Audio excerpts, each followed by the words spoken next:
नमस्कार, India news देख रहे हैं आप। आपके साथ मैं दीप्ति द्विवेदी। बुलेटिन की शुरुआत लखनऊ की खबर के साथ करेंगे। छांगुर से जुड़ी सूत्रों के हवाले से बड़ी जानकारी इस वक्त। अवैध धर्मांतरण का गैंग चलाने का आरोप है। सूत्रों के हवाले से जानकारी, 2047 तक पूरे देश का इस्लामीकरण तय किया और 10 पीड़ितों ने एटीएस को बयान दर्ज कराए हैं। महबूब व खिलाफ चार्जशीट दायर की गई है। दुबई छोड़ भारत में इस्लाम प्रचार प्रसार हो रहा, तो अवैध धर्मांतरण का गैंग चलाने का आरोप है। सूत्रों के हवाले से जानकारी, 2047 तक पूरे देश का इस्लामीकरण तय किया। 10 पीड़ितों ने एटीएस को अपना बयान दर्ज के खिलाफ चार्जशीट दायर की गई है। आपको बता दें, छांगुर से जुड़ी हुई सूत्रों के हवाले से ये बड़ी जानकारी दे रहे हैं। अवैध धर्मांतरण का गैंग चलाने का आरोप है। एक पीड़िता ने बलात्कार, छेड़खानी के आरोप लगाए हैं। विदेशी मदद से लाखों लोगों का धर्मांतरण करवाया। दुबई छोड़ भारत में इस्लाम प्रचार प्रसार हो रहा। विदेश से आए पैसों से जमीन और मदरसे खरीदे गए हैं। तो सूत्रों के हवाले से ये बड़ी जानकारी आप तक पहुंचा रहे हैं। छांगुर गैंग मामले में ये बड़ा अपडेट सूत्रों के हवाले से सामने आ रहा है। बलरामपुर में इस्लामिक गैंग का खुलासा, 10 पीड़ितों ने एटीएस को अपने बयान दर्ज कराए हैं।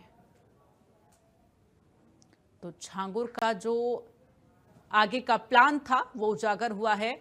इस वक्त संवाददाता अभिषेक हमारे साथ ज्यादा जानकारी के लिए लाइव जुड़ गए हैं।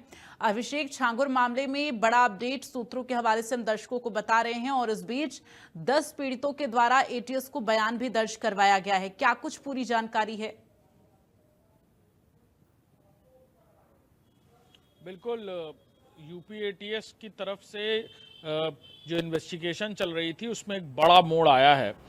इन्वेस्टिगेशन के दौरान जब लोगों से पूछताछ हुई, उसमें 10 ऐसे लोग जिन्होंने खुलकर कुछ बड़ी बातें बताई हैं। सूत्रों के मुताबिक ये वो 10 लोग हैं जिन्हें चार्जशीट में भी जिनके बयानों को सम्मिलित किया गया है और इस पूरे मामले में इन्होंने ये बात खुलकर बताई है कि छांगुर और पूरी गैंग का असल में प्लान क्या था।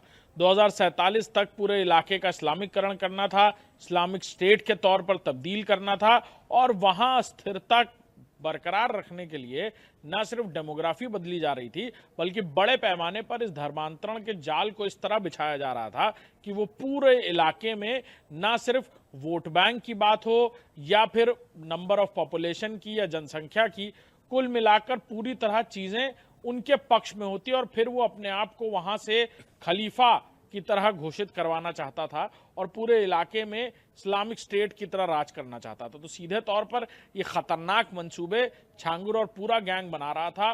उतरौला, बलरामपुर और आसपास के इलाकों में नेपाल से सटे होने की वजह से कई सारी जगहों पर इन्हें फायदा इसलिए भी मिल रहा था क्योंकि नेपाल के रास्ते कई सारे लोगों को दूसरे देशों में भी भेजा जा रहा था और नेपाल के ही रास्ते आसपास के इलाकों में इस तरह की डेमोग्राफी तैयार की जा रही थी।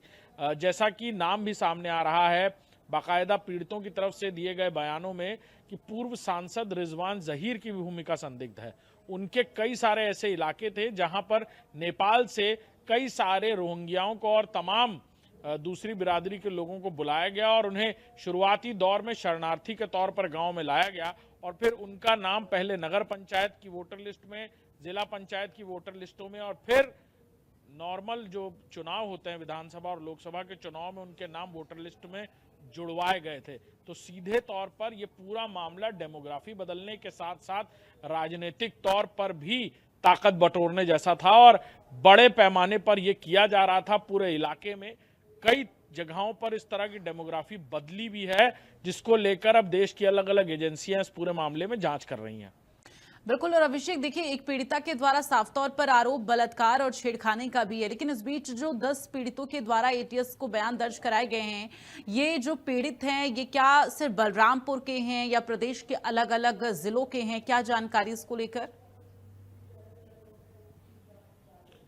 जी हाँ, बिल्कुल। चार्जशीट क्योंकि बलरामपुर के इलाके से पूरा मामला शुरू हुआ था, उतरौला से money laundering, prevention of money laundering, अवैध धन और किस तरह इस काले धन को धर्मांतरण के नाम पर लाया जा रहा था। लिहाजा ये 10 जो विक्टिम्स थे, इनके बयान जो दर्ज किए गए ये बलरामपुर के। सूत्रों के मुताबिक इस बात को और भी गोपनीय इसलिए रखा गया है क्योंकि जिस तरह छांगुर गैंग अभी भी तमाम लोग हैं देश भर में, कई सारे विक्टिम्स अभी भी सामने आ रहे हैं। कई लोग अभी ऐसे भी हैं जिनके चेहरे से पर्दा नहीं उतर पाया है, और कई लोग स्लीपिंग मॉड्यूल की तरह काम कर रहे थे, क्योंकि इसके सीधे तार पाकिस्तान यानी देश के दुश्मन कहा जाए आईएसआई और बाकी उनके देश की खुफिया एजेंसियों से भी जुड़े हो सकते हैं। लिहाजा ये सारी बातें अभी बहुत लिहाज से गोपनीय भी रखी गई हैं, क्योंकि छांगुर खुद पाकिस्तान से कनेक्शन रख रहा था, बाकायदा आईएसआई से कनेक्शन रख रहा था, नेपाल के रास्ते एम्बेसी जा चुका था, और जिस तरह के फंड्स से आ रहे थे वो बांग्लादेश और ऐसे देशों से आ रहे थे जो सीधे तौर पर भारत में कुछ ऐसा कराना चाह रहे थे, यानी हिंसक घटनाएं या फिर यहाँ पर अस्थिरता कराना चाह रहे थे। लिहाजा ऐसे देशों से ये फंडिंग आना सीधे तौर पर इस तरफ इशारा करता है कि पूरी धर्मांतरण गैंग सीधे तौर पर देश के दुश्मनों और आईएसआई से सीधे संपर्क रखे हुई थी। चलिए, तमाम जानकारी के लिए अभिषेक बहुत बहुत धन्यवाद आपका।